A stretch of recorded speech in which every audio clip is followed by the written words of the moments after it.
All right, here we go, guys. A 49 F1 Ford. Looks like it's got a New York tag on it. But this restoration on this truck caught my attention. And that's the thing I look for, are vehicles that are done, you know, pretty much like that. Some available, so make sure you get one before they run out. Also, food is available. If you are getting hungry out there, they do have food available now.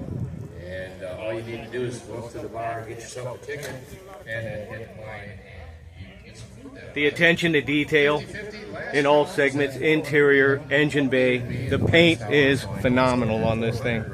The wide whites pick it all up. And then you have this, the Dude Ranch, dusty trails, hay rides, and barn dancing. Very reminiscent of back in the day when you would see these vehicles. And again, we do have a Corvette poster up there. We're going to be wrapping that off here. He's got a smart option of the tail umbrella. That's pretty good. Make sure you go up there to the registration area. Get yourself a ticket for the Corvette poster.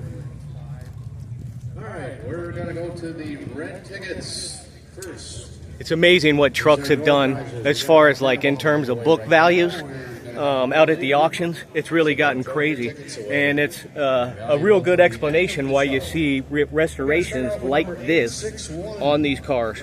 And here you have it, 49 Ford, flathead 226 6-cylinder transmission, 3-speed on the floor. 179. Very well done. Is this your truck, sir? No? Okay. 565. Wow. Next number. Gus, how you doing? Number 861. All right, sir. How are you? 352. And there you have it, gang. Outstanding job on a beautiful, beautiful truck. Look at that. And our next number. These are red tickets. This is Gauze Garage from Peace River Region Show Car. Lovely Port Charlotte, Florida. Thank you.